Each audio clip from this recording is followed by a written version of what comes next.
দেখুন, মেডিকেল পরিভাষায় একটা রোগ আছে, DSD, disorder of sex development. একটা শিশু জন্মের সময় তার যে লিঙ্গ ডিটারমিনেশন হয় সেখানে কিছু তারতম্য দেখা দেয়। আর জন্মগতভাবে মানুষের একটা জেনেটিক সেক্স থাকে, আরেকটি থাকে ফেনোটাইপিক সেক্স, মানে বাইরে তার সেক্সটা কি আর জন্মের সময় তার সেক্সটা কি হয়েছিল। এই পাথওয়ের মধ্যে যদি কোনো অসামঞ্জস্যতা থাকে তাহলে কিন্তু তার সেক্সটা প্রকাশিত হয় না। ধরুন, একটা মেয়ে যদি জেনেটিক্যালি মেয়ে হয় কিন্তু তার মেয়ের যে হরমোন সেটা যদি পরিপূর্ণভাবে বিকশিত না হয় তাহলে আপাত দৃষ্টিতে কিন্তু তাকে আপনার ছেলেই মনে হবে।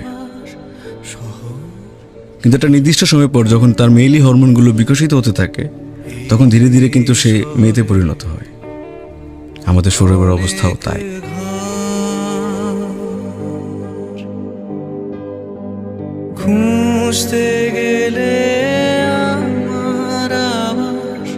ইদানিং তার মেয়েলি হরমোনগুলো বিকশিত হয়ে পরিপূর্ণতা পাচ্ছে। তুমি ডাকবে আমার কি নামে, কোন ঠিকানা, কোন খামে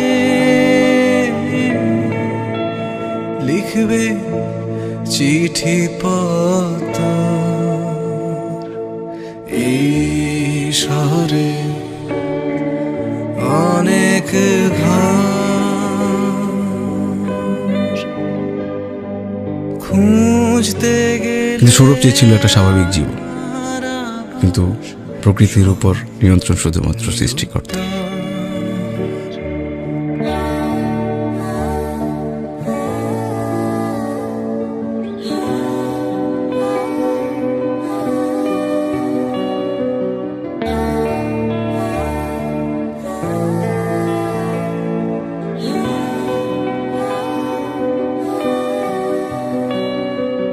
যেন কোনো স্মৃতি নেই এমন শূন্য সময়,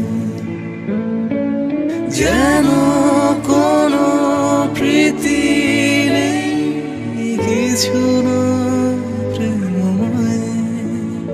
কেউ রেখে গেছে অপেক্ষা, সে আসবে না অতি সত্তর। এই শহরে অনেক ঘর,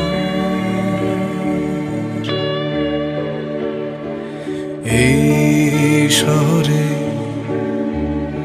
অনেক ঘর খুঁজতে গেলে